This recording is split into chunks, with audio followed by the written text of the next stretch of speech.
Hey guys, welcome back to my vlogs. It has been a really long time since I've done a video.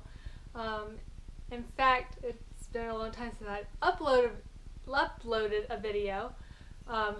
So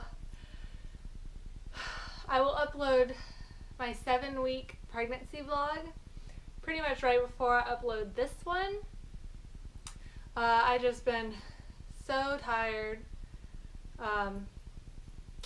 And I've practically been lazy. I don't really have a good excuse. I've just been really lazy and haven't been wanting to edit or even do videos. But I am 20 weeks pregnant now. That's how long it's been since I did my last pregnancy vlog, from 7 weeks to 20 weeks. Okay, so I guess I will get started. So the last couple months during my first trimester, I was really feeling miserable. To be honest with you, I didn't get sick that much. Like, I didn't, throw up, but I just had that constant sick feeling in my stomach and in the back of my throat. I just felt miserable, and I was tired, and honestly I would have liked to just thrown up and at least felt a little better,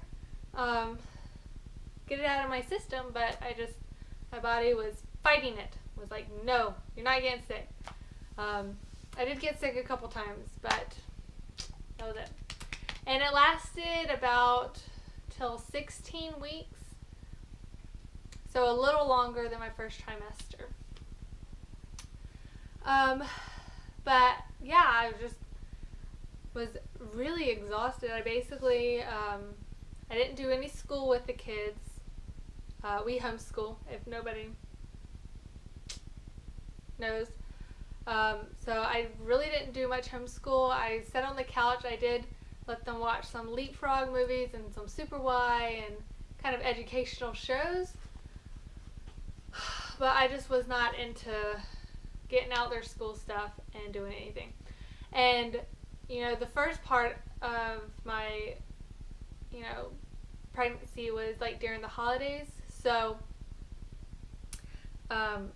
that kind of gave me another excuse to not do school because we were on holiday break, which doesn't really mean anything when you're homeschooled, because usually we just kind of fight through it, because usually we're only doing school about an hour or two a day, so it's really not that big of a deal, especially since we're going to be home anyways. But after 16 weeks, I started feeling better. Occasionally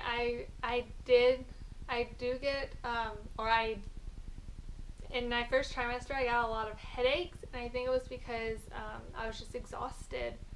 I have 2 kids running around and a 2-year-old German Shepherd who still acts like a puppy, and a house to clean, and I'm growing a baby, so it's just really exhausting.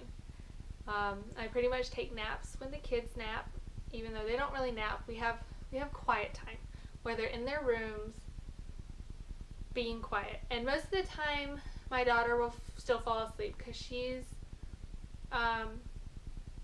almost 4, so she's still in the toddler stage kind of. My son, however, most of the time he'll just play on his bed with his Legos or blocks or something, but at least he's being quiet. So I'll usually just take a nap during that time. But after the 16 weeks, I've been feeling better. Occasionally I do get, a headache or some heartburn or something. And I still pretty much take naps. But I'm just so glad that I'm feeling better. I was so miserable, and with my other 2 pregnancies, I didn't feel like I had felt that bad. Like, I got sick. I actually threw up more with their pregnancies than with this one, but with their pregnancies, I don't remember constantly feeling sick.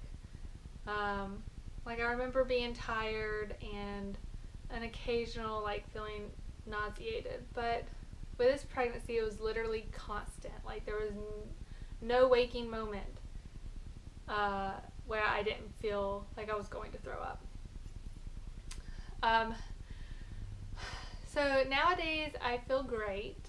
I don't really have much of an appetite still. You know, I'll still like eat and graze and snack. But usually my meals aren't very big. Just because I don't have much of an appetite. I get full really fast. And so, yeah. I think I started feeling the baby move the first time at 13 weeks, but it might have been gas. I'm not sure. I do feel the baby move now. Obviously, I'm 20 weeks. Mostly at night, you know, after I've eaten. Occasionally it'll be during the day, but this baby's really subtle. and I'm thinking this baby's a little shy because I'll feel the baby move and then I'll go to touch to, you know, put my hand down there to see if I can feel it on the outside, because I did feel it on the outside a couple times. But then the baby will just stop moving, like right when I put my hand on. And then when I take my hand off, it'll start moving again. So I just thought that was, you know, a funny quirk. I have noticed, I don't know if this is the case for everyone, but when I'm not pregnant, I have skin issues. I have very sensitive skin, and I get eczema rashes on my hands all the time. Especially, mostly breaks out during the winter, and it's very miserable. It's itchy, it burns, it's ugly. It's not fun.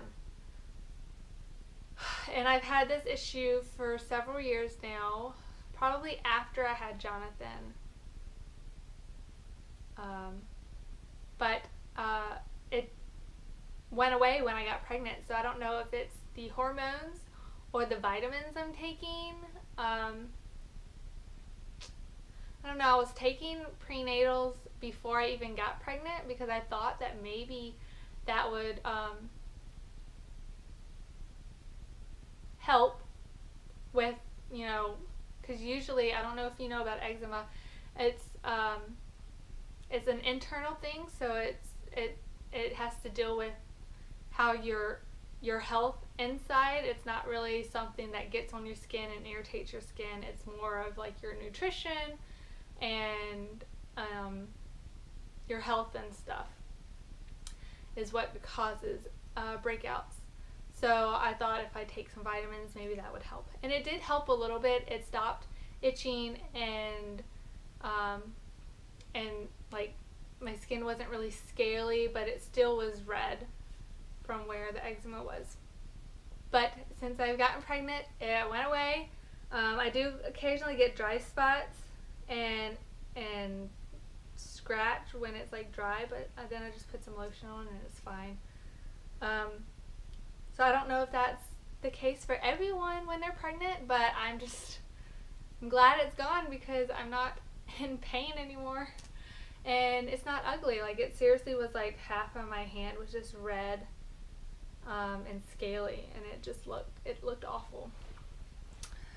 So last week we did go to an ultrasound to find out what we were having. Unfortunately, it was inconclusive because the baby had their legs shut the whole time. Modest, I know. It'll probably be nice to have a modest kid because both of ours were pretty much wide open. But we are going back in 2 weeks. We're going to go to one of those, 3D ultrasound places to find out what we're having. And their policy is if we don't find out, we can come back for free. So hopefully we'll find out this time because I don't want to wait any longer. But if we don't, it's nice to know that I don't have to pay again. We are doing a home birth. I don't know if y'all are new viewers or if y'all have been with me for quite some time, but both of my other kids have been home birthed, and we do still plan to do a home birth. We're really excited. I can't imagine being out of the comfort of my home just because that's all I know. And I know home birth's not for everyone. Believe me, I'm not saying that you should have a home birth. You should decide, on your own, with your spouse and family, if that's the right path for you. But we love home birth, and if any of you have any questions about home birth, I'd be glad to answer it. So I guess that's about it for my pregnancy. I do have some baby buys that I've bought the past few weeks. So I will go ahead and show y'all those.